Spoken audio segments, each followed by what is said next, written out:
a abrir a Escritura no livro do Apocalipse, no capítulo 21. Quero ler com os irmãos aqui o versículo 3, e então os versículos 9, 10 e 11. O 3 diz assim: Então ouvi grande voz vinda do trono dizendo: Eis o tabernáculo de Deus com os homens. Deus habitará com eles, eles serão povos de Deus, e Deus mesmo estará com eles. Versículos 9, 10 e 11. Então veio um dos 7 anjos que tem as 7 taças cheias dos últimos 7 flagelos, e falou comigo dizendo: Vem, mostrar-te-ei a noiva, a esposa do Cordeiro. E me transportou em espírito até uma grande e elevada montanha, e me mostrou a santa cidade, Jerusalém, que descia do céu da parte de Deus, a qual tem a glória de Deus. Até aí tá bom. Amados, observem os irmãos, eu quero chamar a atenção dos irmãos mais uma vez, e isso é segurança para nós, né? Essa repetição, esse chamar a atenção para esse fato, nos é a segurança de que nós não vamos perder de vista um ponto tão essencial para o fato de que nós estamos estudando os últimos 2 capítulos, não somente do livro do Apocalipse, mas estamos estudando os 2 últimos capítulos da Bíblia. Então observe os irmãos que a Bíblia, ela tem 66 livros. O último desses 66 é o livro do Apocalipse. Portanto, o livro do Apocalipse é o desfecho de uma única história que está revelada nesses 66 livros da Bíblia. Infelizmente, a teologia convencional costuma estudar os livros da Bíblia de maneira fracionada. Por exemplo, vamos estudar o livro de Atos dos Apóstolos. Aí vai lá e estuda Atos dos Apóstolos, Atos 2, o fogo desce, fala em língua, né, e o pau quebra. E vai embora e o pessoal fica focado ali naquele livro de Atos, como se porventura o livro de Atos tivesse um fim em si mesmo. Ou então estudam, por exemplo, que seja o Evangelho de Mateus. Como se ele se esgotasse em si mesmo e não fazem o diálogo de todos os livros e não conseguem perceber, sobretudo, que os 66 livros só estão assim divididos porque foi revelado para um número grande de pessoas, talvez uns 40 coautores, porque o autor é o Espírito Santo, e isso num período muito grande, talvez de uns 1.500 anos. Então, mais de 40 autores espalhados no tempo, num período de 1.500 anos, em 3 continentes, que é a Ásia, a África e a Europa. Então, acabou sendo coligidos todos esses livros e arranjados o que deu na Bíblia, que é uma biblioteca, que seria um conjunto de livros, começando em Gênesis até o Apocalipse. Entretanto, levando em consideração que a Bíblia, que contém a Escritura e que, por sua vez, contém a revelação de Deus, então nós temos aqui o quê? Nós temos a revelação do supremo propósito de Deus ao longo do tempo. Ou seja, como Deus realiza, como Deus cumpre a suprema vontade do seu coração. Então, nós não podemos estudar a Escritura isoladamente, ou melhor, estudar os trechos isoladamente, nem os capítulos isoladamente, nem os livros isoladamente, nem os testamentos de maneira isolada. Temos que ler a Escritura, estudá-la e compreendê-la como um todo, que tem um início e que esse início, então, vai se desdobrando e vai se discorrendo com vistas a um desfecho. Nesse caso, o Apocalipse é o último livro da Escritura, então ele contém o desfecho de uma história que começou em Gênesis, capítulo 1. Então, os irmãos percebem que o Apocalipse é um livro que tem que ser dado muita atenção a ele, para que nós possamos compreender o que Deus realizou finalmente. Então, os capítulos 21 e 22, se eles fazem parte do último livro da Escritura, imagina os irmãos que eles são os 2 últimos capítulos, não somente do último livro, mas os 2 últimos capítulos da Bíblia. Então, se nós olharmos desta maneira, nós vamos, na verdade, ser guardados dessa inclinação de se perder ao longo do caminho. Querem ver uma coisa? Por que no meio cristão, e eu falo a palavra cristão num termo bem genérico, que abrange todos aqueles que têm a Bíblia como um livro comum de revelação de Deus e que tem Cristo como sendo essa revelação de Deus, né? Por que no meio cristão há tantas divisões e há tantas denominações e há tantas linhas teológicas e há tanta maneira, tantas práticas diferentes umas das outras? Por exemplo, se você vai numa dada denominação A, você vai perceber que eles têm uma linha e uma ênfase, né? Tem uma ênfase. Digamos que a ênfase seja expulsar demônios. Então eles treinam os pastores para expulsar demônios. Então eles gritam com os demônios, eles fazem as reuniões para expulsar demônio, e eles têm as campanhas para libertar do demônio, e eles conhecem o nome dos demônios, e aí eles escrevem livros acerca dos demônios, aí eles conversam com os demônios, não é, pastor? Eles são especialistas em demônios, igrejas especialistas, ministérios, né? Aí você vai em outro, eles não falam nada de demônio, eles vão falar, por exemplo, dos dons espirituais. Mas não é dos dons de uma maneira geral, não. Eles vão extrair 1, 2, quando no máximo 3 dons, dentre tantos que a Bíblia apresenta, e vão enfatizá-los. Aí vão viver em função daqueles 2 ou 3 dons. Enquanto você não estiver vivendo uma experiência plena daqueles dons, ou pelo menos uma suposta experiência, uma pseudo-experiência, eles não se dão por satisfeito. Aí você vai numa outra, aí eles estão preocupados com ritos. Aí lá, por exemplo, o homem senta de um lado, mulheres de outro. Lá não fala de demônio, não fala também dos dons. Lá o negócio é ficar separado uns dos outros, se beijarem quando sair na porta e usar um pano sobre a cabeça. Se tudo isso estiver acontecendo de maneira... Aí então para eles estão caminhando. Onde você for, haverá uma ênfase. É lógico que alguém logo dirá que o ministério apostólico, de outra palavra, não escapa a essa regra, porque dirão... A ênfase de vocês é o estudo da Escritura. Porque se vai num culto de quarta ou de terça, ou que seja de domingo ou de sexta, ou qualquer que seja, vocês estarão estudando a Escritura. Ele até fala assim, vocês não pregam, vocês dão um estudo bíblico. Como se porventura pregar e estudar a palavra fossem coisas distintas, né? Vão dizer que é uma ênfase. Lógico, é uma ênfase certamente. Mas é uma ênfase que procura trazer o todo da Escritura para que você compreenda o porquê de cada aspecto da Escritura Sagrada. Por exemplo, por que a era patriarcal? Por que a era da lei? Se você não compreende essas coisas, você vai gastar o seu tempo e os seus neurônios e vai ficar preocupado com a lei de Moisés.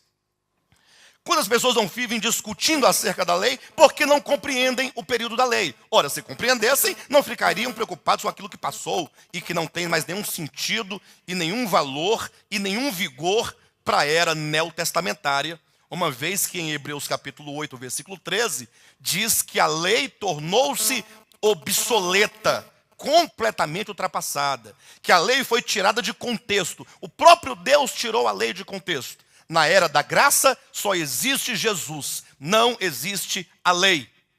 Lógico, a lei de Moisés, a lei veterotestamentária, levando em consideração que quando se fala que só tem Cristo, nós temos Cristo enquanto a pessoa de Cristo, enquanto a obra de Cristo e enquanto o reino de Cristo.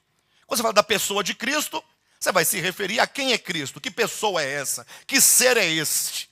Quando você fala da obra, aquilo que ele realizou. Quando você fala do seu reino, então implica um governo, implica uma administração, implica uma lei, a lei do reino dos céus. Na era do Novo Testamento só tem Cristo. E quando se fala de Cristo, nós falamos da pessoa de Cristo, da obra de Cristo e do reino de Cristo. São esses 3 aspectos acerca de Cristo. Então, por exemplo, quando você estuda a Escritura, no caso o Novo Testamento, e você então quer compreender a verdade de Deus neotestamentária, você tem que olhar para Cristo. E ponto final. E mais nada além de Cristo. Aí você deve fazer 3 perguntas acerca de Cristo. Quem é Cristo? O que ele fez? E o que é o seu reino? São essas 3 coisas. Se você perguntar essas três coisas e permitir que o Novo Testamento te explique acerca de Cristo enquanto a pessoa, a obra e o reino, você terá uma compreensão clara, uma compreensão cabal acerca da verdade. Então, o problema das ênfases, né, dessas ênfases isoladas, é que a pessoa não toma a Bíblia como um todo. E por não tomar a Bíblia como um todo, cada um vai pegar um pedaço. E o pior, cada um vai pegar um pedaço como se o seu pedaço representasse o todo, porque cada um vai pegar o seu pedaço e vai colocá-lo em primeiro lugar. E aí o pior, a pessoa passa uma vida inteira servindo a Deus com honestidade, com sinceridade, não é? Com dedicação, com entrega, com verdade de coração, porém perdendo o alvo, porque não compreendeu a história de Deus, não compreendeu o desfecho da história. Então a Bíblia não é um manual de usos e costumes, não é um manual de práticas, não é um manual de moral, não é um manual de ética. A Bíblia não é, na verdade, essa coisa toda que o povo coloca aqui dentro de histórias e de mais histórias e de coisas e mais coisas. A Bíblia é a revelação de Jesus Cristo. Então, quando você lê a Escritura como um todo, buscando então discernir em cada página, em cada livro, o que Deus começou a fazer, como Ele está fazendo e como Ele concluirá o seu propósito, você então não vai se perder com o sábado do sétimo dia. Porque você vai compreender que ainda que a Escritura contenha o sábado do sétimo dia, mas você vai perceber que aquele dia de sábado, ele foi usado, dentre outras coisas, foi usado para falar acerca de um descanso que era, na verdade, a própria pessoa de Jesus Cristo. Ou seja, você vai perceber que Deus se utilizou de uma pedagogia para ensinar o povo de Israel, num dado tempo, acerca de algo espiritual, como foi com a circuncisão, como foi com a Páscoa, como foi com a festa de Pentecostes. E aqui tem uma curiosidade. Já ouviram falar sobre o movimento pentecostal? Quem já ouviu falar? Acredito que todos, né? Inclusive teve na época que tinha aquele programa do Silvio Santos, o Show do Milhão. Lembra do Show do Milhão? A pessoa ia lá e fazia aquelas perguntas. Aí teve uma pergunta lá no Show do Milhão, interessante, que foi boa para nos levar a entender o quanto que se desvirtua as coisas. Estou falando sobre o Pentecostes, só a nível de curiosidade, para os irmãos terem uma ideia. A pergunta lá do Show do Milhão era se Pentecostes era uma festa judaica, cristã, muçulmana, ou católica, evangélica, algo desse sentido assim. Os irmãos acreditam que colocaram Pentecostes como sendo uma festa cristã? Como resposta. Aí você vai procurar no Novo Testamento. Não existe festa de Pentecostes no Novo Testamento, absolutamente.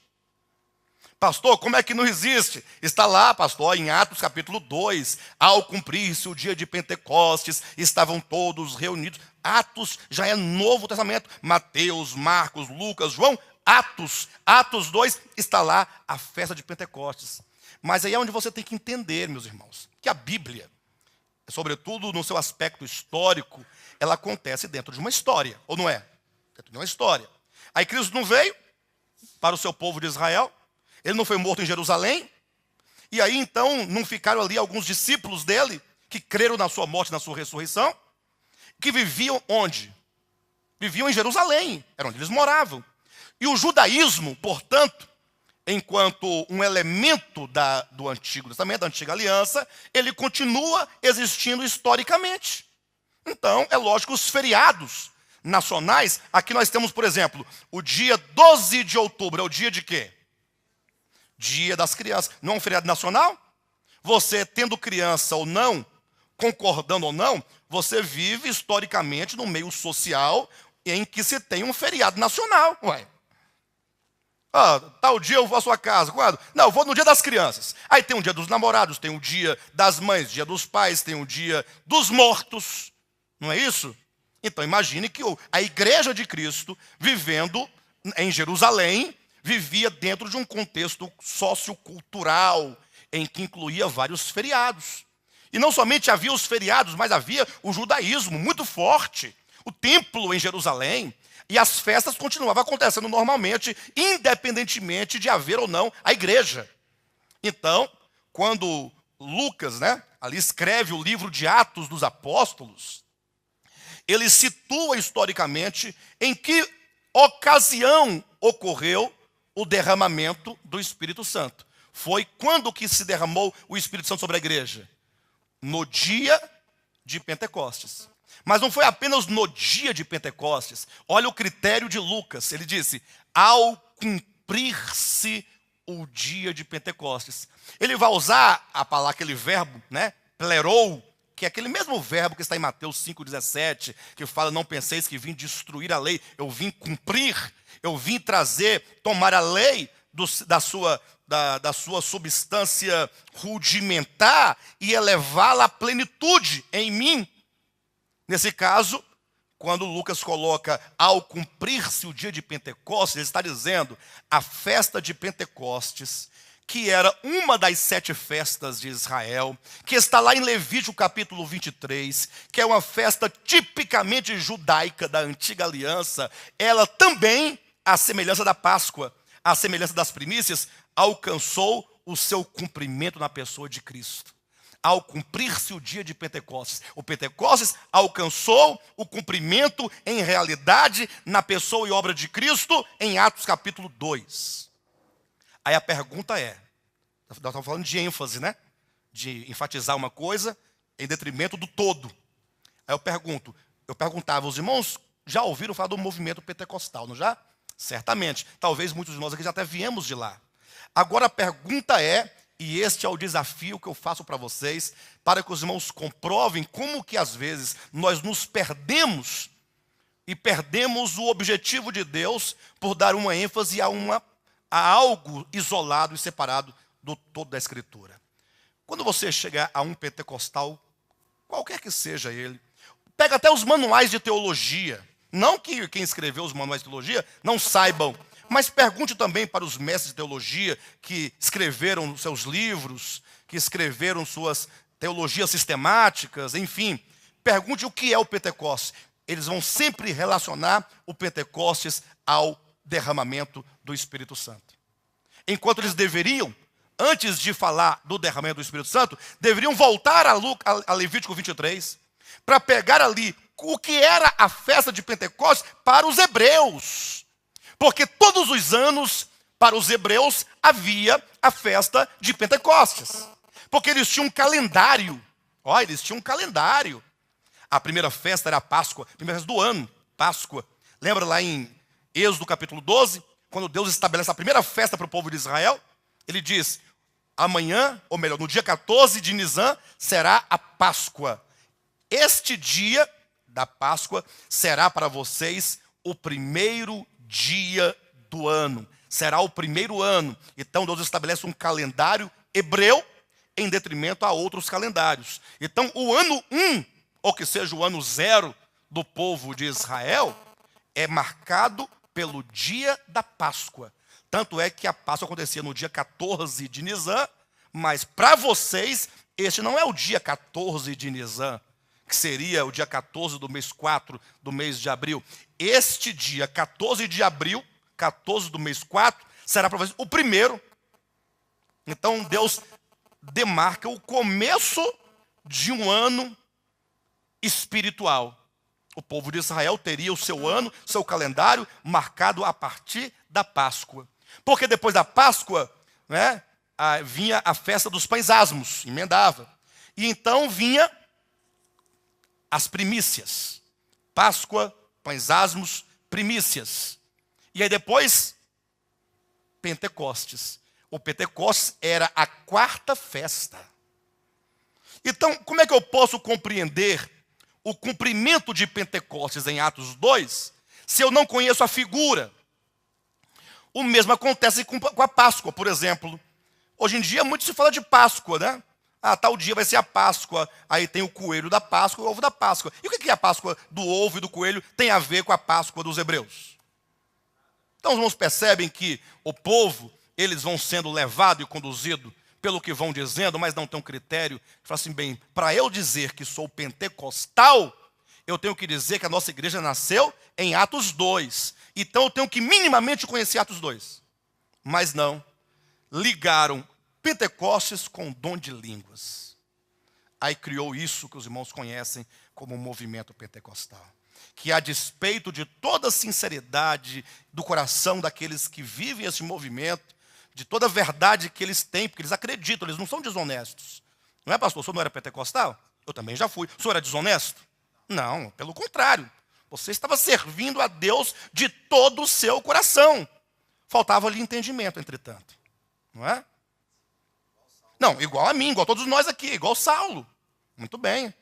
Não é que o pastor Renato não tinha entendimento. Ninguém, nenhum aqui tinha. Nenhum de nós tínhamos entendimento.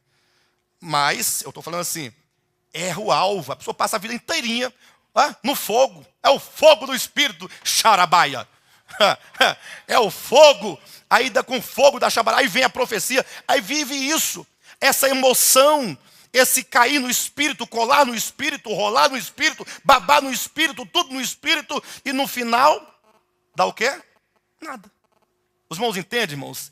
Essa crítica que estamos fazendo, na verdade não é uma crítica, eu estou apresentando fatos para os irmãos perceberem o que acontece quando você perde essa visão longitudinal da Escritura, como quem busca Gênesis capítulo 1 e começa a caminhar como quem busca o final da história. Você só pode compreender o protos, né, quando você chegar no escatos. Somente as últimas coisas concluídas nos darão a clareza do que era, de fato, proposto no início. Então a história começa, você não sabe muito. Começa falando ali que Deus criou no princípio todas as coisas, aí logo vai apresentar o dia de sábado. Como é que eu vou saber sobre o sábado em Gênesis capítulo 2 se eu não continuar caminhando na Escritura? Não é isso mesmo? E aí vai apresentar muitas coisas, vai falar Abraão. Abraão é uma figura linda, bonita do Antigo Testamento, né? É o pai dos hebreus, vai se tornar o pai da fé. E aí todo mundo fala de Abraão, de Abraão, de Abraão. Só que Abraão, nós temos muito pouco de Abraão. Porque não compreendemos que Abraão é o protótipo de uma vida que existe pela fé.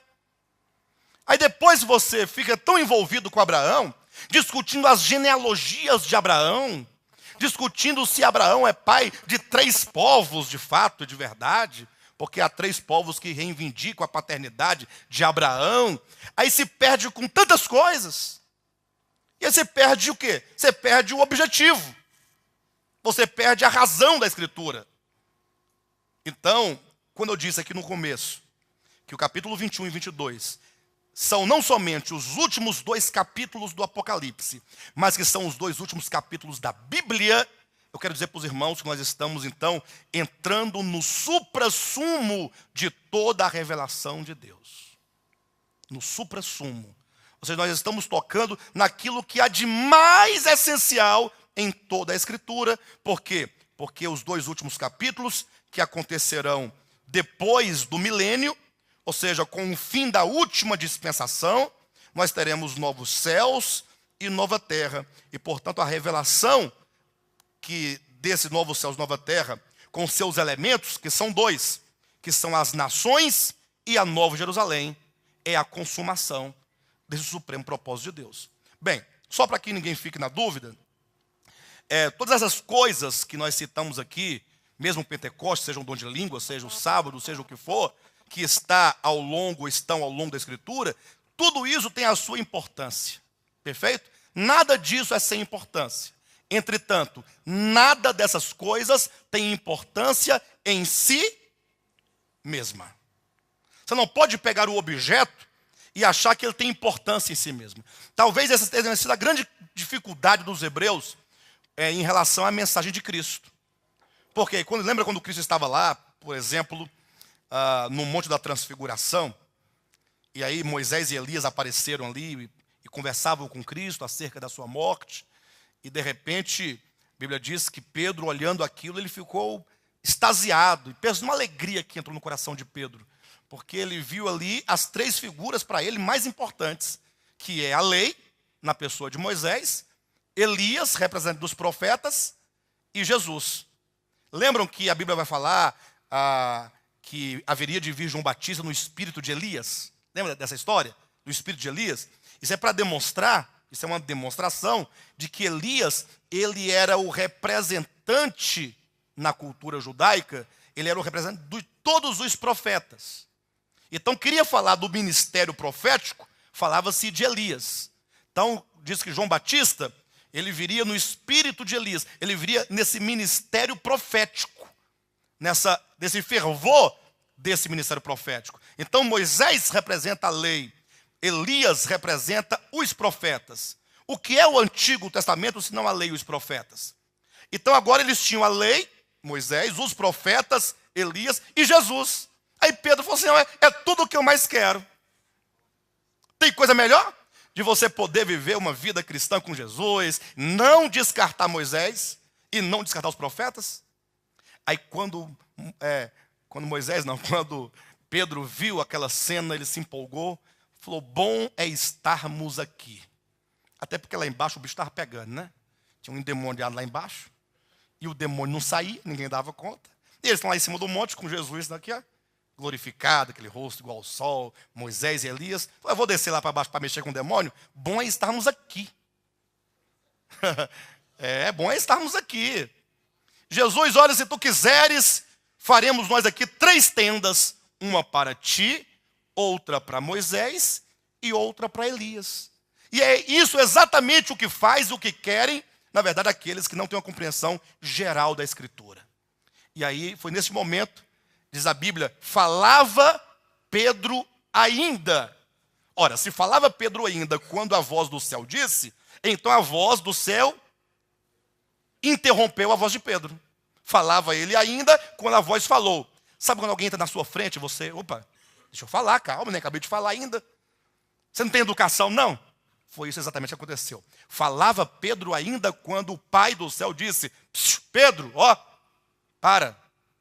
Este, não são estes, este é o meu filho amado, em quem eu me comprazo. A ele ouvi. A quem Pedro tem que ouvir? A Moisés? A Elias? Não, a Jesus. Pastor, então você está dizendo que Elias não serve para nada? Não. Eles tiveram a sua importância enquanto aqueles que foram os precursores do Messias, enquanto aqueles que foram testemunhas da justiça, que é Cristo. Porque é dito em Romanos 3:21, que a justiça de Deus, que é Cristo, se manifestou testemunhadas pela lei e pelos profetas. Então, lei e profeta desempenharam um papel de testemunhar acerca daquele que viria. Tendo vindo Cristo, a profecia não tem mais nenhum valor. Ou tem? Se a profecia anunciava aquele que viria, e aquele que era anunciado veio, então agora você tem Cristo, que é o cumprimento. E a profecia tem a sua glória no cumprimento. A glória da profecia não está em si mesma, mas está no cumprimento. Então a profecia tem aquela relevância, aquela importância, porque aquilo que ela disse se concretizou na pessoa de Jesus. Por isso que Cristo é o pleroma da lei e dos profetas. Ele é a plenitude da lei e dos profetas. Bem, todo esse discurso até então é para levar os irmãos a perceberem que nós precisamos ler o capítulo 21 e 22 do Apocalipse, compreendendo que aqui nós temos a consumação de todas as coisas. Tudo aquilo que Deus determinou em Cristo se cumpre aqui, no capítulo 21 e 22. O que significa que tudo que passou nas dispensações anteriores, seja a circuncisão tão cara para os hebreus, ou seja, o dom de línguas tão caro para o movimento pentecostal, ou o véu tão caro para a igreja cristã do Brasil, ou o sábado tão caro para a igreja adventista do sétimo dia, ou o nome Jeová tão caro para as testemunhas, tudo isso, passou. Tudo passa. Só fica o supremo propósito de Deus. É isso que vale a pena. Então você tem que compreender esses 2 capítulos na sua íntegra, para que a sua vida, o seu viver e o seu andar esteja sendo projetados para esse fim, e você então não vai gastar mais o seu tempo com qualquer coisa que é apenas um degrau que nos leva ao alvo. Até me lembro do irmão Renato, que fez um comentário, ele não está aqui agora, mas deve estar em casa assistindo pela internet. Ele deu um exemplo muito prático, eu achei maravilhoso, pastor Renato, o exemplo que ele deu. Ele falou assim: pastor, tem uma escada e nós temos que subir os degraus para chegar no alvo, no objetivo, não é isso? Ele falou assim: só que às vezes a pessoa, você não pode chegar no último degrau sem pisar o primeiro, pode? Tem que pisar o primeiro, o segundo, o terceiro. Só que às vezes, ele falou, a pessoa tira o pé aqui do primeiro e coloca o pé no segundo degrau. Só que, estando com o seu pé direito no segundo degrau, ele não quer tirar o seu pé esquerdo do primeiro. Tem como avançar? Enquanto ele não tirar esse segundo do primeiro, ele não vai subir. Ele pode até colocar o pé aqui no segundo degrau, mas o outro pé tem que sair do primeiro degrau. É quando você, por exemplo, descobre uma verdade bíblica acerca de Cristo, e você abraça, você recebe, mas não quer abrir mão da anterior, que era a casca, que era um invólucro, que era uma sombra. Tem que abrir mão. Você tem que ir abrindo mão das coisas, e deixando para trás, e avançando para as que diante de nós estão. Não foi isso que Paulo disse lá no livro de Filipenses, no capítulo 3? Lembram disso? Quando ele diz assim: olha, esquecendo-me das coisas que para trás ficam. Que coisas eram estas a que ele fazia referência? Pastor, são as tristezas, as mágoas, né? As coisas que as pessoas falam da gente. Tem que esquecer isso e ir para frente. Vamos dar uma olhadinha lá, só para os irmãos terem uma ideia mais clara acerca disso. Esse ponto é extremamente importante. Se os irmãos observarem aqui o capítulo 3, antes de nós irmos para o 12, em que ele fala acerca disso, ele fala sobre o seguinte, versículo 4, ou melhor, versículo 5 em diante, ele começa uma descrição acerca daquilo que ele tinha e daquilo que ele era, o apóstolo Paulo. Circuncidado ao 8º dia, está dizendo ele: eu fui circuncidado ao 8º dia, sou da linhagem de Israel, sou da tribo de Benjamim, sou hebreu de hebreus, ou seja, seus pais, pai e mãe, eram hebreus. Né? Aí ele vai dizendo mais: quanto à lei, fariseu, quanto ao zelo, perseguidor da igreja, quanto à justiça que há na lei, irrepreensível. Olha, um tanto de coisas boas. Ou não eram coisas boas? Coisas boas. Ele não está dizendo aqui, olha, como dizem hoje em dia, o pessoal vai dar o testemunho, o testemunho do ex-gay e ex-pai de santo, né? Ele fala: não, é porque eu era gay, porque eu era pai de santo, comia defunto, e usava droga, e ficava drogado, e tive 3 overdose, e o povo dando glória a Deus, aleluia, aleluia, né? Aí tudo bem. Mas não, aqui Paulo, ele fala de coisas boas. O testemunho de Paulo não era de um ex-drogado, ainda que o testemunho, a experiência do ex-drogado tem o seu valor, não tem, irmãos? Tem o seu, lógico. Nós não estamos desprezando as experiências, estamos apenas comparando, demonstrando que Paulo aqui, ele diz que ele vai abandonar um tanto de coisas boas. Porque é muito fácil você abandonar coisa ruim, ou pelo menos é muito fácil você se convencer de que pelo menos seria louvável que você abandonasse as coisas ruins. Talvez o drogado nunca abandone a droga, mas ele sabe que seria louvável se abandonasse. E todo mundo sabe que o mentiroso tem que parar de mentir, que o bandido tem que parar de bandear, que não é isso? Todo mundo sabe. Agora, ninguém sabe que você tem que pegar as suas experiências espirituais, que ainda que boas no seu tempo, mas que não correspondem ao supremo propósito de Deus e tem que ser abandonadas. Já imaginou? Você pegar as suas experiências do passado, todas rudimentares, ainda que fossem feitas em nome de Deus, e você jogar fora, e não somente jogar fora. Aqui, Paulo vai dizer coisas tão fortes, porque qualquer experiência espiritual, por melhor que tenha sido, quando comparadas à pessoa de Cristo, se torna cocô de cachorro. Está aqui, ó. Versículo 7. Mas, esse mais aqui é o que cria a crise dentro do texto. Porque ele disse, circuncidado ao 8º dia, da linhagem de Israel, da tribo de Benjamim, hebreu de hebreus, quanto à lei e fariseu. Se fosse hoje, qual seria o nosso currículo? Não, nasci no lar evangélico. Começaria assim, né? Não é assim que começaria? Nasci no lar evangélico, Assembleia de Deus, Madureira. É isso que dá a glória, pastor.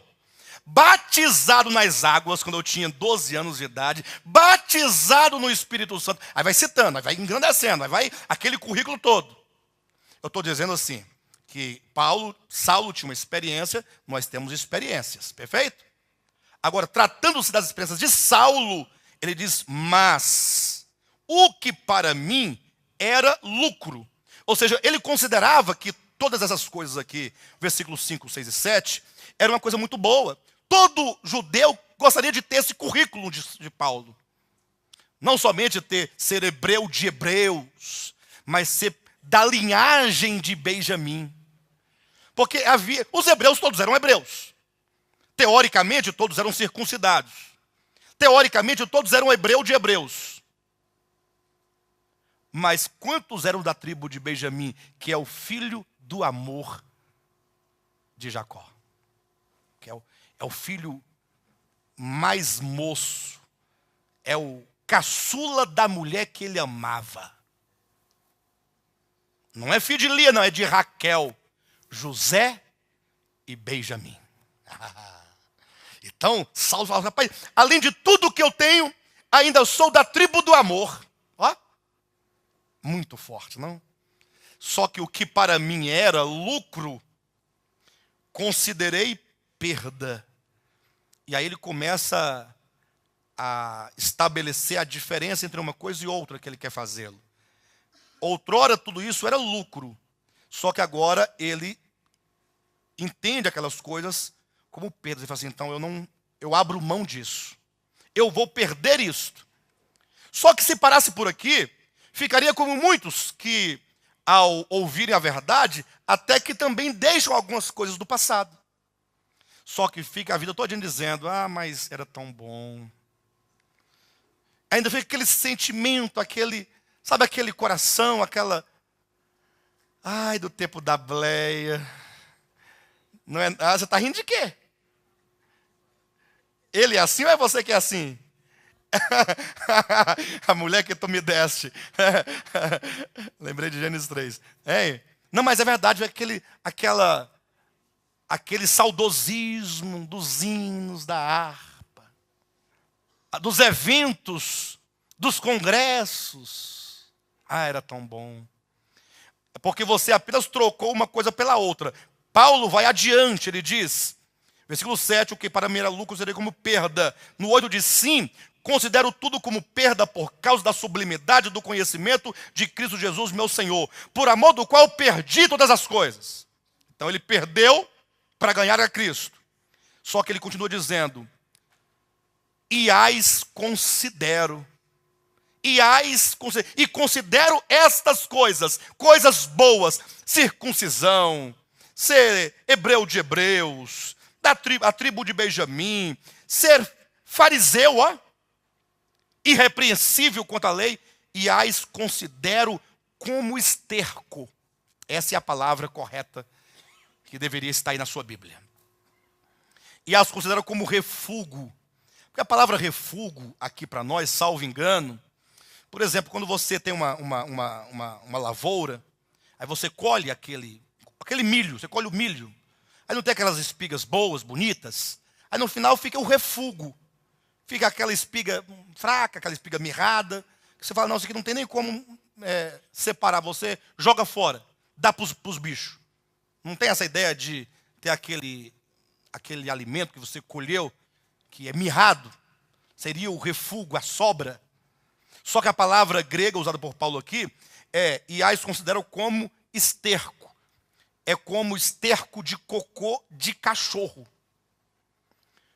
para ganhar a Cristo. Então não somente Paulo perdeu aquelas coisas para ganhar a Cristo, como ele não perdeu com saudosismo, ele perdeu considerando refúgio isto é refúgio. Mas Paulo era tão bom, refúgio.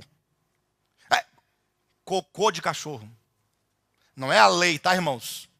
Nem a línguas estranhas, nem nada disso. Mas é o valor que aquelas coisas têm em si mesmas, comparadas ao valor sublimar, né? Subliminar não pode ser. Ao grande valor, sublime, obrigado. Ao valor sublime de Cristo. Então, qualquer coisa que você encontrar ao longo dos 66 livros da Bíblia, pastor Renato, definitivamente, qualquer coisa que você encontrar que não é Cristo, sua pessoa, sua obra, seu reino, tratando-se de valor, é esterco. Agora você imagine que talvez um assembleano me ouvindo falar isso, fala assembleano, irmão, porque a Assembleia de Deus se tornou a bandeira pentecostal. Não que só haja ela, se tornou referência, não é isso mesmo? Mas há dezenas e centenas de igrejas pentecostais que não são Assembleia de Deus. Então, desculpe eu colocar esse nome, mas porque acaba sendo a referência, né? Quando alguém ouve isso, então quer dizer que o dom de línguas, em relação a Cristo, então tem que ser esterco. Eu sei que isso pode ofender, não pode? Mas nenhum cristão pentecostal terá maior ofensa do que um judeu ouvindo Paulo dizer que a circuncisão era cocô de cachorro. Pastor, que ofensa, que ofensa. Vocês sabem por que mataram Estevão? Inclusive com o selo e o apoio e o voto de Paulo, quando era Saulo ainda. Sabe por que apedrejaram a pessoa? Sabe por quê? Porque disse que o templo era cocô de cachorro. E olha que ele não disse nesses termos, nem. Ele disse com bastante eufemismo, né? Não, simplesmente Deus não habita nessa casa. Pronto. Aí pensa na ofensa do coração dos hebreus. Pegaram pedras para atirar nele e mataram a Estevão apedrejado, porque simplesmente declarou, conforme havia já declarado o profeta Isaías, Deus não habita em casas feitas por mãos humanas. Isto é, Deus não habita nesse templo. Olha a ofensa. Profunda ofensa. E tem mais. Se você considerar que o templo era um projeto de Deus, ainda que um projeto temporário, porque era apenas uma sombra do verdadeiro templo, mas enquanto sombra era um projeto de Deus, não era? Para aquele tempo. Então, maior então seria a ofensa. Então, nós não estamos aqui dizendo que as experiências, que as coisas que estão na Escritura não servem, não valem nada. Não, não é isso. Estou dizendo que todas elas tiveram e têm o seu valor, nunca em si mesmo, mas sempre colaborando para conduzir os homens ao supremo propósito de Deus, que é Cristo. Então, nesse caso, você saberá, primeiro, abandonar as coisas que não têm mais valor, que passaram, saberá fazer uso das coisas que são atuais, que são do nosso tempo, mas que não é Cristo, que apenas colabora para te conduzir a Cristo, saberá fazer o uso relativo dessas coisas, nunca o uso absoluto. Por isso que Paulo vai dizer aqui em Filipenses capítulo 3, versículo 12, não que eu o tenha já recebido, porque logo alguém vai acusar Paulo dizendo assim, então você já chegou no topo de tudo? Né? Você considera tudo como esterco, então você agora é o cara. Ele diz, não que eu o tenha já recebido, ou tenha já obtido a perfeição. Ele quer dizer, não que eu tenha esgotado, não cheguei no último degrau, não é verdade. Mas prossigo para conquistar aquilo para o que também fui conquistado por Cristo Jesus. Ou seja, eu estou prosseguindo. Aí, vamos parar por um momento. Olha como as palavras dentro de um contexto falam muitas coisas. Olhem para mim por um momento. Olhem para mim por um momento. Eu estou aqui, neste ponto aqui, da câmara, com os irmãos, tá certo? Nesse corredor. Vamos voltar ao versículo 5, em termos de espaço e tempo. Saulo, circuncidado ao 8º dia, sim ou não? Hebreu de hebreus, não era? Aí ele não foi avançando no judaísmo, e tornou-se fariseu? Enquanto fariseu, ele não atingiu um estágio, um momento de ser irrepreensível? Não chegou ao ponto de perseguir a igreja? Eu pergunto, ele não está avançando ou não está avançando? Ele parou? Não, eu estou circuncidado, estou bem. Foi assim? Olha como que a vida piedosa exige progresso. Ele foi progredindo. Entretanto, quando ele chegou em Cristo, que ele conheceu a Cristo, ele progrediu para Cristo. Então, chegar em Cristo foi preciso por meio do circuncidado, do ser circuncidado, do ser hebreu, da linhagem, tudo aquilo trouxe ele a Cristo. Então foram importantes enquanto esse precursor, enquanto esse aio, enquanto esse educador, enquanto esse pedagogo que pegou na mão de Saulo e foi conduzindo-o a Cristo. E agora Saulo diz, agora eu estou em Cristo. Mas e aí, Saulo, você já chegou no topo? Falou, não, eu prossigo. Olha a palavra prossigo. Ou seja, eu ainda estou caminhando. Eu ainda continuo em direção ao alvo, ao prêmio da soberana vocação. Eu continuo progredindo. Então, o que você vai fazer com as coisas que ficam para trás?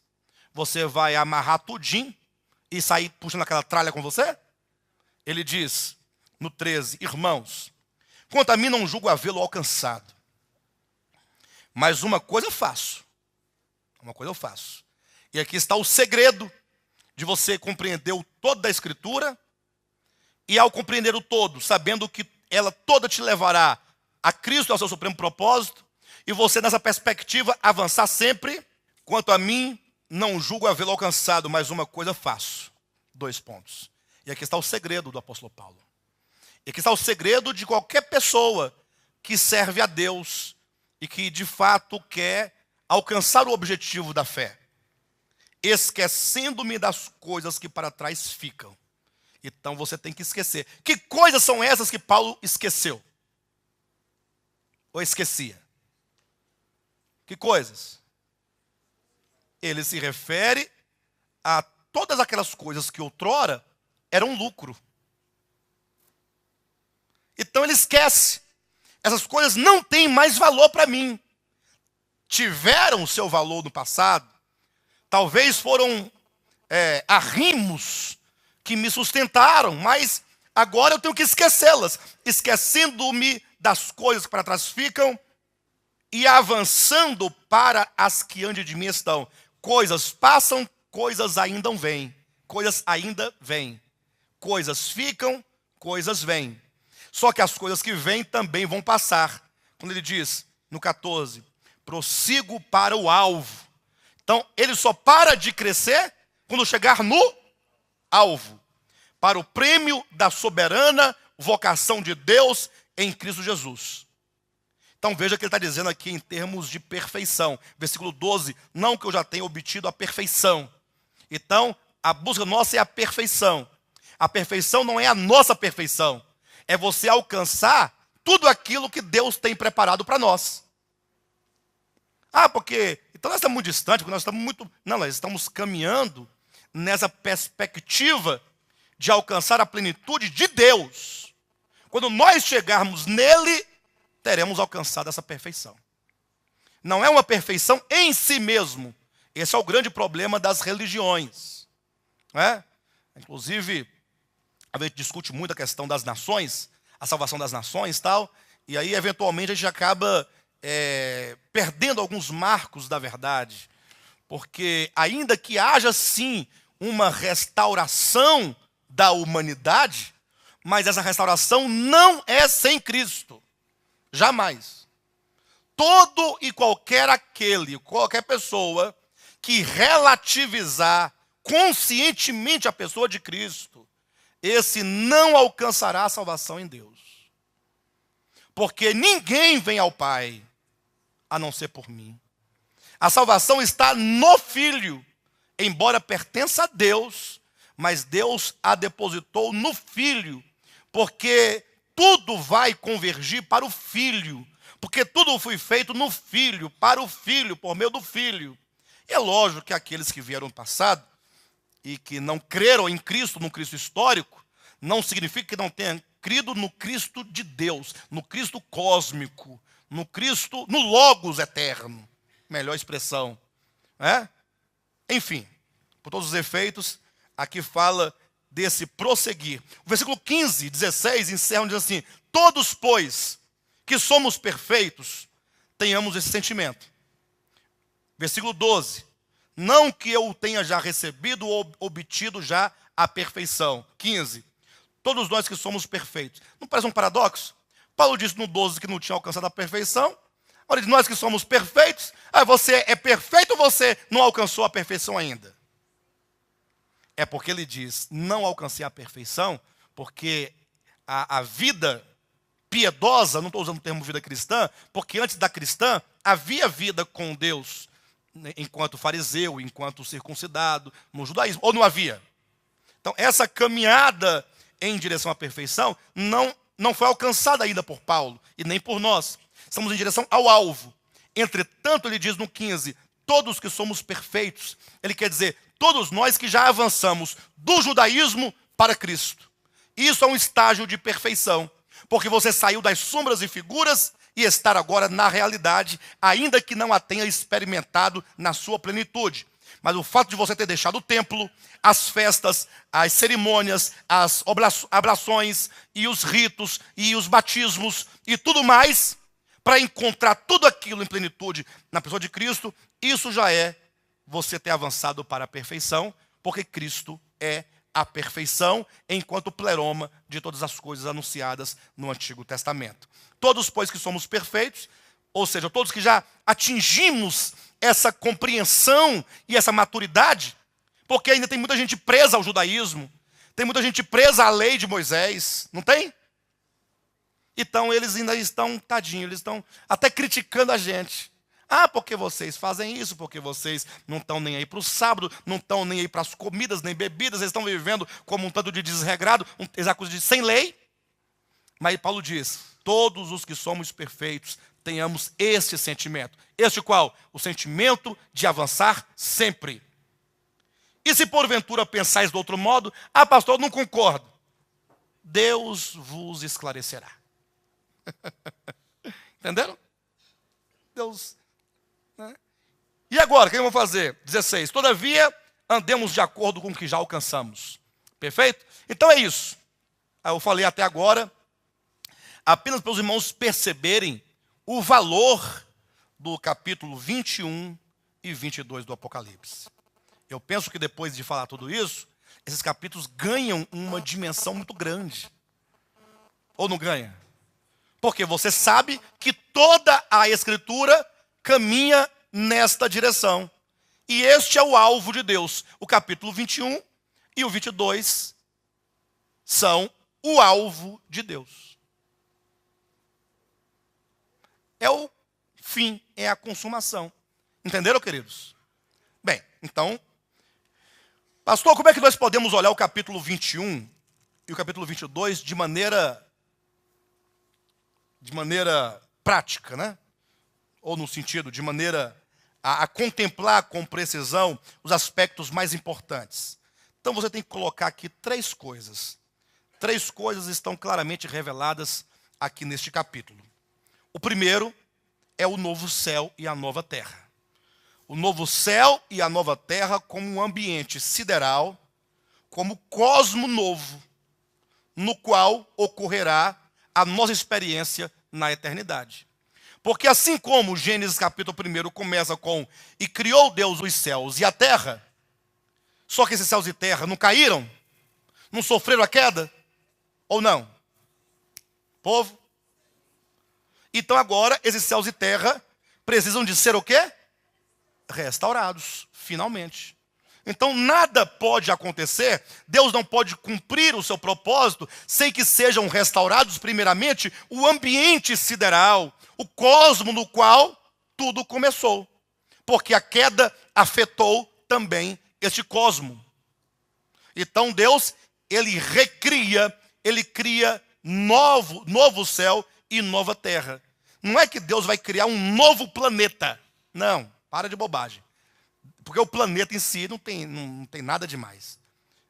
Tanto é, enfim, esse é novo céu e é uma nova terra, no sentido de que se instaura aqui um novo governo de tudo, um novo tempo de tudo.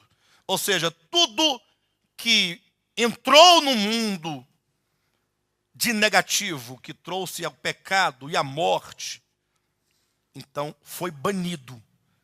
O lago de fogo, que está aí no versículo 15 do capítulo 20, ou seja, o último versículo antes do 21, conclui com a expressão lago de fogo. Então você imagine que Deus varreu todo o mal para dentro de um lago de fogo, que é a segunda morte, que é a extinção do mal completamente. Então o capítulo 20 conclui dizendo que o mal foi varrido para dentro do lago de fogo, o diabo e seus anjos e todos os adversários de Deus foram varridos para dentro do lago de fogo, e a própria morte, o próprio inferno já foram lançados no lago de fogo, ou seja, até mesmo os estereótipos do mal foram varridos e banidos e extinguidos completamente. Não há memória alguma do mal que entrou um dia nesse universo. Então, a primeira coisa que nós vemos é novo céu, nova terra. Agora, neste cenário de novo céu e nova terra, há duas coisas que devem ser compreendidas como sendo a consumação do supremo propósito de Deus. Duas coisas. Eu falei que eram três. A primeira é novo céu, nova terra. Perfeito? Um ambiente, o cenário no qual essas duas coisas serão instauradas. E quando isso acontecer, essas duas coisas acontecerem aqui no caso, no novo céu, na nova terra, então Deus terá alcançado o seu objetivo. A primeira está aqui no versículo 2 e 3. Ou melhor, a segunda, né? Ou a primeira das duas. Estamos entendendo. Vi também a cidade santa. Então ele viu novo céu e nova terra. Agora ele vê a cidade santa, a nova Jerusalém, que desce do céu da parte de Deus, ataviada como noiva, adornada para seu esposo. O 3 diz, então ouvi grande voz vinda do trono, dizendo, eis o tabernáculo de Deus com os homens, Deus habitará com eles, eles serão povos de Deus, e Deus mesmo estará com eles. E aqui no versículo 3, portanto, nós temos o terceiro ponto, que é os povos, que são as nações. Porque no novo céu e na nova terra, ou para o novo céu e para a nova terra, descerá a nova Jerusalém. A nova Jerusalém enquanto o tabernáculo de Deus. Então, se você perguntar para o anjo que revelou a João o capítulo 21, pergunta assim, o que é esta cidade adornada como noiva que desce dos céus? Ele dirá, é o tabernáculo de Deus com os homens. Então, o tabernáculo de Deus é o cumprimento do propósito de Deus. Mas observa que esse tabernáculo de Deus está no meio dos homens. Deus, então, neste tabernáculo, habitará entre os homens. Então, você tem o tabernáculo e os homens. Perfeito? Você tem os homens e o tabernáculo. Para os irmãos terem uma ideia do que isso significa, vamos nos lembrar de como foi o protótipo figurado desse tabernáculo aqui. Nós temos que buscar a origem dessa verdade enquanto semente lá no Antigo Testamento. Quando foi que apareceu esse tabernáculo aqui? Lógico que lá ele terá aparecido como figura. Aqui é a realidade do que apareceu lá atrás. Foi o que eu disse agora há pouco que deveria ser feito pelo pentecostalismo. Ou seja, você quer se estabelecer numa base pentecostal, então primeiramente discirna o que é o Pentecostes. Volta lá, entenda e aí depois você volta para cá. Então aqui é a mesma coisa, para você entender o tabernáculo de Deus, volta lá atrás, onde ele foi mencionado a primeira vez. E aqui há uma regra hermenêutica. A primeira vez que um objeto, um elemento é apresentado na Escritura, ele se torna o protótipo, ele se torna a semente daquilo que será dito posteriormente a seu respeito. É como uma semente que é plantada, e ela é plantada enquanto semente, só que ela vai germinar e ela vai criar um corpo, diferente do corpo que ela tinha enquanto semente. Quando tiver aquela árvore frondosa, cheia de fruto, você terá a realidade daquilo que outrora era apenas uma semente. Todo o potencial daquilo que estava já dentro da semente, não porém desenvolvido. Perfeito? Então, para entendermos essa tenda de Deus, vamos pensar em Êxodo capítulo 25. Versículo 8, quando a primeira vez na Escritura, Deus ordena que seja feito para ele, para Deus, um tabernáculo. Porque se aqui em Apocalipse, no capítulo 21, é dito que a Nova Jerusalém é o tabernáculo de Deus, vamos ver quando foi que apareceu na história da Bíblia esse tabernáculo de Deus, ainda que em sombra e figura. Capítulo 25. Então, só para os irmãos terem uma ideia, e situar, olhem para mim. Deus, por meio de Moisés, foi lá no Egito, onde estava o povo de Israel. Perfeito? Escravo. Deus, então, por meio de Moisés, libertou aquele povo. Tirou o povo do Egito, levou até o Monte Horebe, onde o povo ali ficou em volta do Monte Horebe. Moisés subiu para conversar com Deus, porque Deus queria fazer uma aliança com aquele povo. E então agora, aquele povo reunido, Deus falou assim, olha pessoal, eu quero fazer uma aliança com vocês. Atenção, pensem nisso agora, irmãos. Vou fazer uma aliança com vocês. Eu quero fazer de vocês uma nação particular. E ele dizia, eu posso fazer isso porque todas as nações são minhas. Então se eu quiser tomar vocês e colocá-los como sendo a minha nação, o que me impede de fazer isso? Eu posso fazer. E aí, para que vocês tenham a plena certeza de que vocês são a minha nação, e eu sou o Deus de vocês, vocês serão o meu povo e eu o seu Deus, vocês vão construir um tabernáculo, porque eu quero ficar literalmente no meio de vocês. No meio. Que coisa, pastor. Eu quero habitar no meio do povo de Israel. Você imagina só Deus descendo para habitar no meio do povo, hein? Como é que seria um fogo? Como é que é esse negócio? Não dá nem para imaginar uma coisa dessa. Dá para imaginar isso? O povo, teria como Deus ficar no meio do povo? E aí, pessoal, eu sou Deus, vocês meu povo, eu no meio de vocês tudo aqui? Tem como isso? Aí Deus falou assim, olha, eu quero habitar no meio. Atenção, é no meio. E não diz, eu quero habitar em vós, dentro. Não. Isso é uma linguagem do Novo Testamento. Isso já é avançar para o estágio de perfeição. Eu quero habitar no meio de vocês. Então vocês vão fazer para mim um tabernáculo. Perfeito? Aí, quando o tabernáculo estiver feito, eu vou entrar para dentro do tabernáculo e vou habitar o Santo dos Santos. Aí eu quero, atenção, 3 tribos ao norte, 3 ao sul, 3 a leste e 3 a oeste. E no meio, o tabernáculo. Olha, aí você pode depois pegar alguns desenhos, na internet deve ter bastante, para você poder vislumbrar a disposição das tribos em volta do tabernáculo. O tabernáculo, a tenda de Deus, como sendo o centro do povo de Israel. Capítulo 25 de Êxodo. Disse o Senhor a Moisés, fala aos filhos de Israel que me tragam oferta. De todo homem cujo coração o mover para isso, dele recebereis a minha oferta. Esta é a oferta que dele recebereis: ouro e prata e bronze, e estofo azul, e púrpura, e carmesim, e linho fino, e pelos de cabra, e peles de carneiro, tintas de vermelho, e peles finas e madeira de acácia, azeite para a luz, especiarias para o óleo de unção, e para o incenso aromático, pedra de ônix e pedras de engaste para a estola sacerdotal e para o peitoral. E aí? Quando o povo trouxe essas ofertas, aí um trouxe ouro, o outro prata, o outro pedras preciosas, pedra de engaste, outro trouxe estofo azul, outro trouxe estofo de púrpura, estofo carmesim, outro trouxe linho fino, outros trouxeram pelos de cabra, outros peles de carneiro, tintas de vermelho, outros trouxeram madeira de acácia, outro trouxe azeite, outros...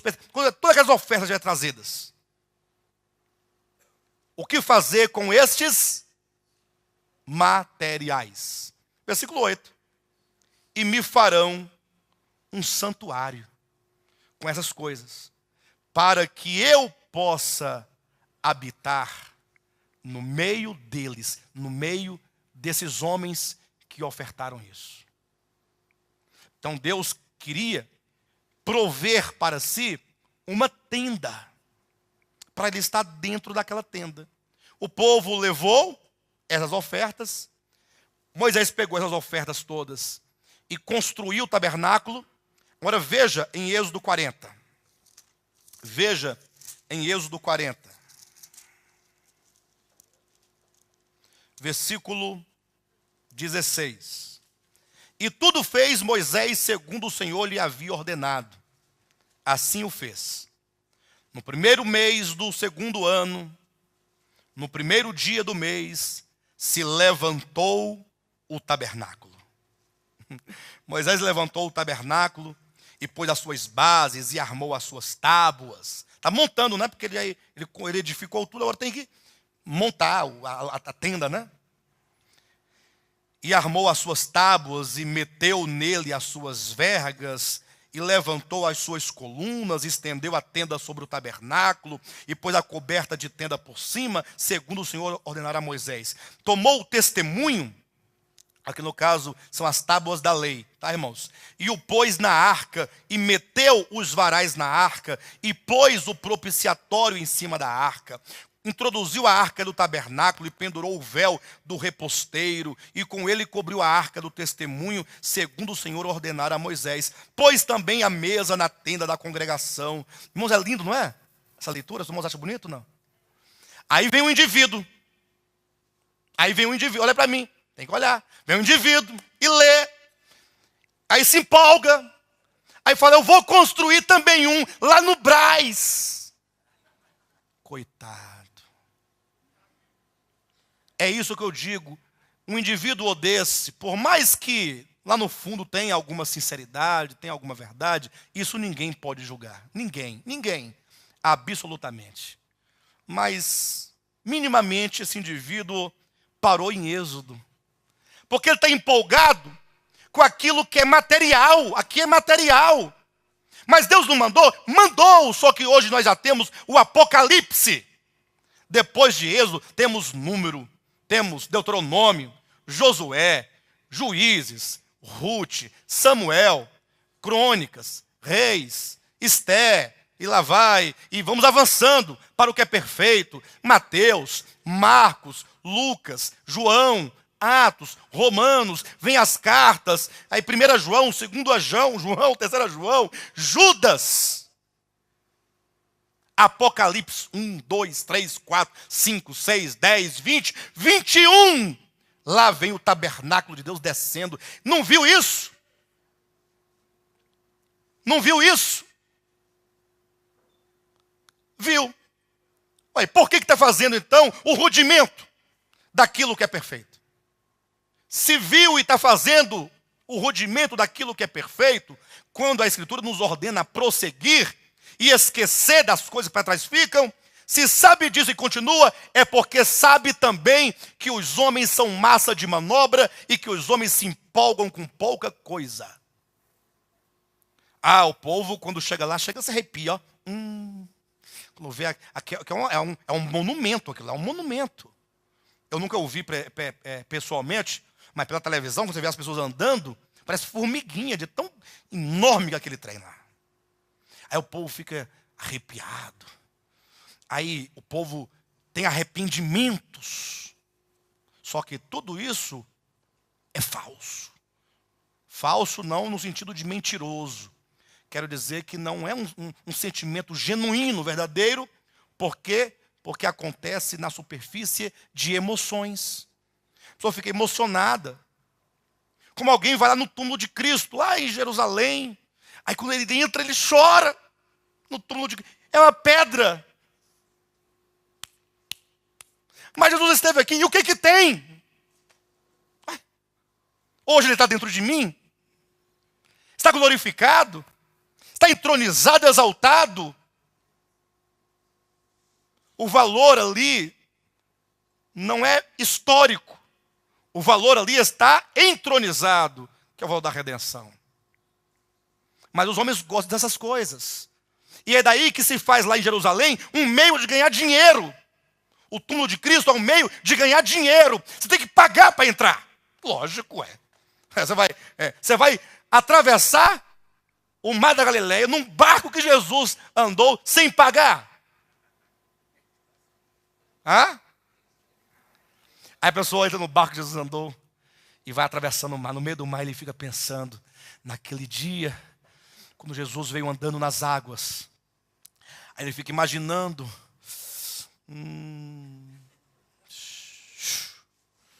E então Pedro olhou, é um fantasma.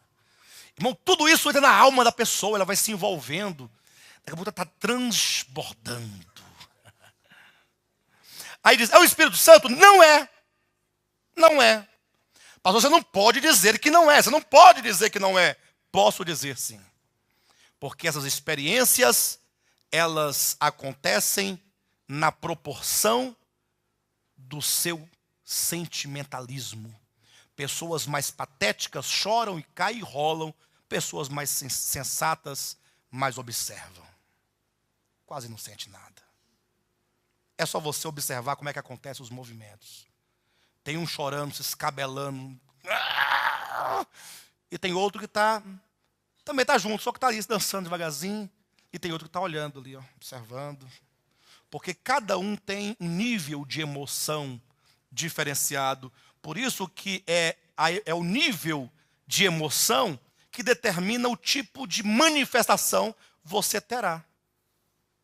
Mas um dia a gente cresce e entende que o Espírito Santo continua a existir, os dons continuam a existir, só que as coisas de mim não passam. O que eu estou dizendo aqui hoje não desfaz a pessoa e o ministério do Espírito Santo, em nada, só engrandece.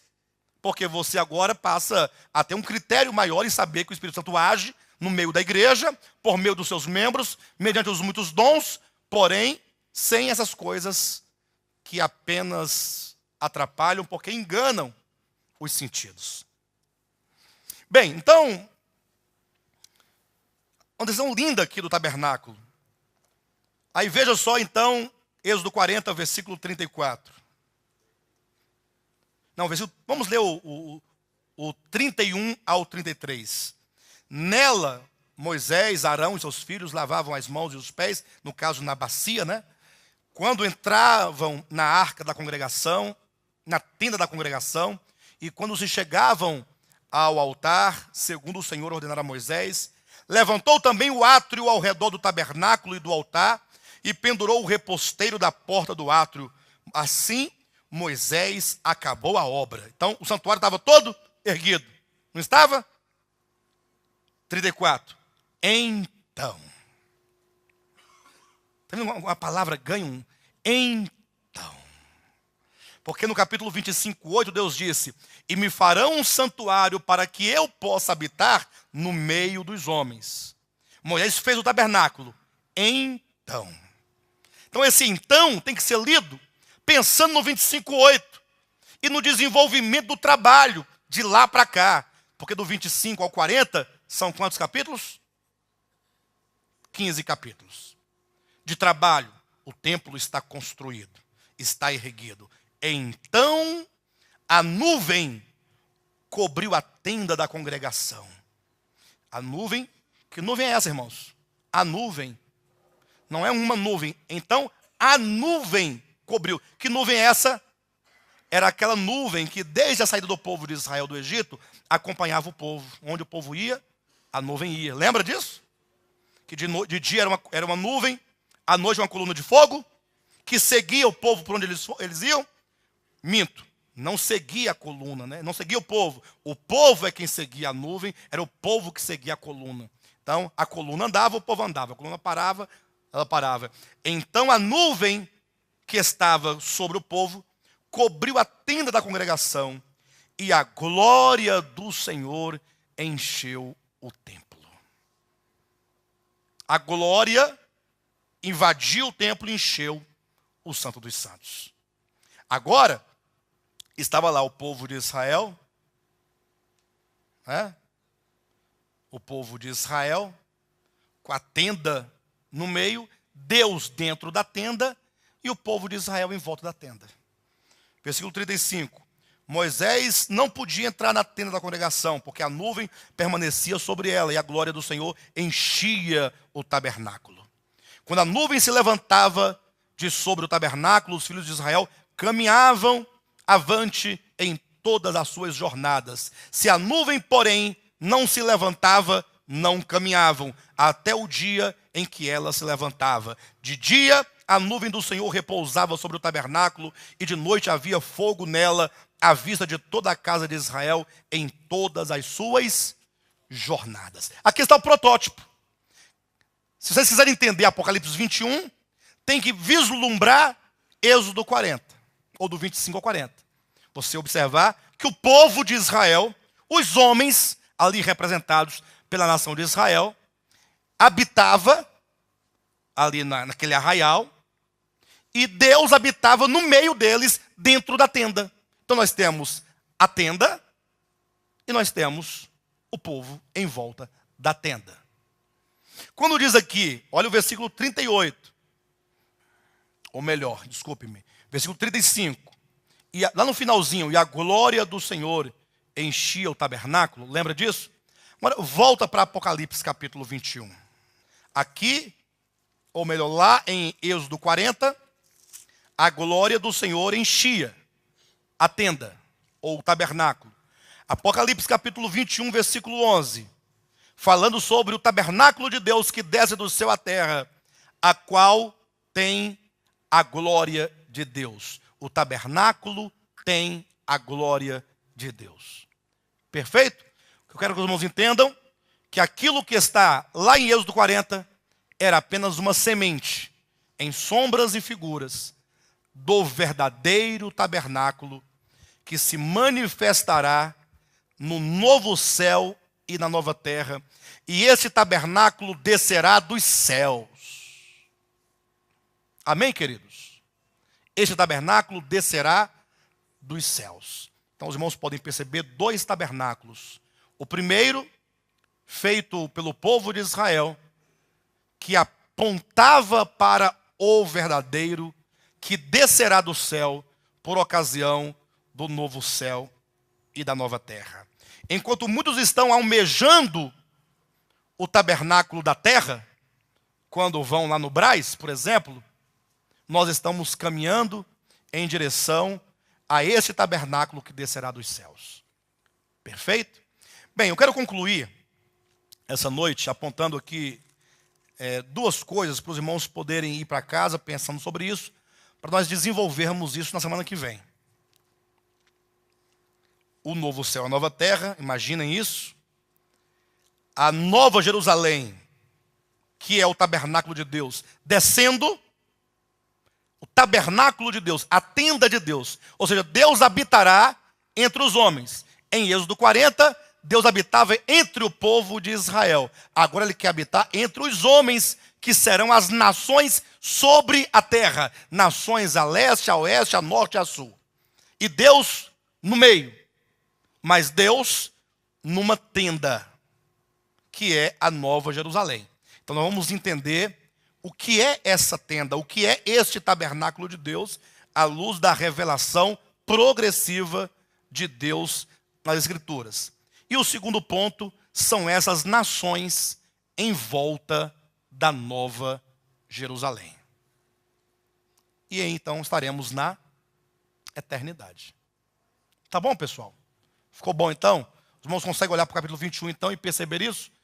O novo céu e a nova terra enquanto cenário, a nova Jerusalém, a habitação de Deus, o tabernáculo de Deus e os homens em volta dela. Perfeito?